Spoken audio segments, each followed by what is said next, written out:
RTI Live News. Ask for right.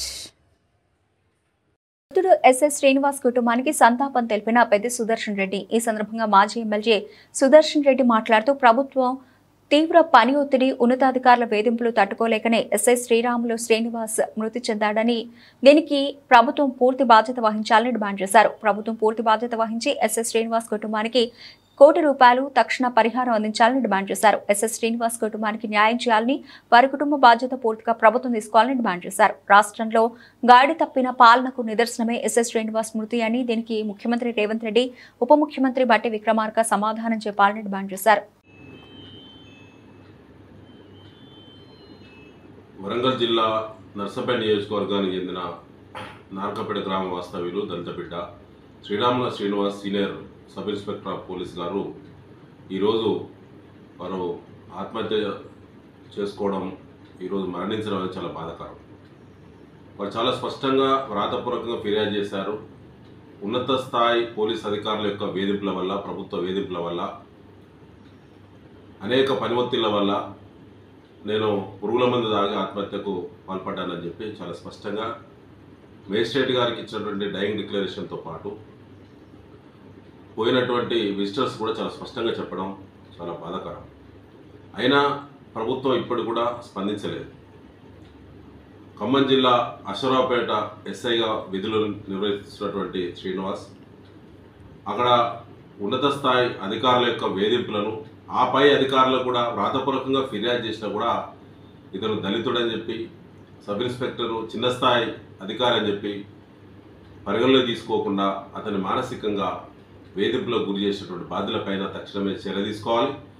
వారందరూ ఏ స్థాయి అధికారులను అందరినీ సస్పెండ్ చేయాలి.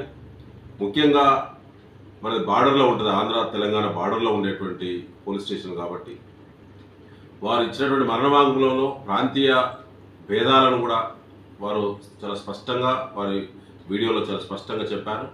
దానిపైన కూడా బాధ్యులపైన కూడా చర్యలు తీసుకోవాలి. ఆ కుటుంబానికి వారి భార్యకు వెంటనే పోలీసులు డిపార్ట్మెంట్లో ఉద్యోగం కల్పించాలి. పూర్తిగా వారి యొక్క అధికారుల యొక్క వైఫల్యమే గత 3 నెలలుగా ఉన్నత స్థాయి అధికారులకు వ్రాతపూర్వకంగా తను ఎన్నిసార్లు మొరబెట్టుకున్నా స్పందించినటువంటి కాంగ్రెస్ ముద్దు సర్కారు ఇవాళ తనను బలిగొన్నది. కాబట్టి వారి కుటుంబంలో ఉద్యోగంతో పాటు ₹1 కోటి ఎక్స్గ్రేషియా ఇవ్వాలని, బాధ్యులు ఎంత పెద్దవారైనా వాళ్ళపైన చర్య తీసుకోవాలని చెప్పి డిమాండ్ చేస్తా ఉన్నాం. దాదాపు ఇలా వారం రోజులు గడిచింది. శ్రీనివాస్ ఎస్ఐ గారు SHO ఉండి తను సూసైడ్ అటెంప్ట్ చేస్తే హైదరాబాద్ నడిబొట్టున ట్రీట్మెంట్ తీసుకుంటే ఆ జిల్లాకు చెందిన మంత్రులు కానీ, రాష్ట్ర ముఖ్యమంత్రి కానీ, ఏ ఒక్క ఉన్నత స్థాయి అధికారి కూడా కనీసం తనను పరామర్శించకపోవడం అనేది చాలా శోచనీయం. ముఖ్యమంత్రి రేవంత్ రెడ్డి గారు మాట్లాడారు, పోలీసుకు ఫ్రెండ్లీ పోలీస్ కాదు, మన మార్పు వచ్చింది, ఇవాళ ప్రజాపాలన జరుగుతూ ఉన్నది, ప్రజాపాలనలో భాగంగా ఇలా ఫ్రెండ్లీ పోలీస్ అంటే ఇలా నిందితులకు ఫ్రెండ్లీగా ఉండడానికి లేదు, కేవలం బాధితులకే ఉండాలా ఫ్రెండ్లీగా అన్నారు.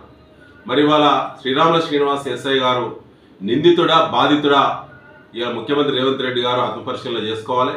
ఈ ప్రభుత్వం సిగ్గుపడాలి.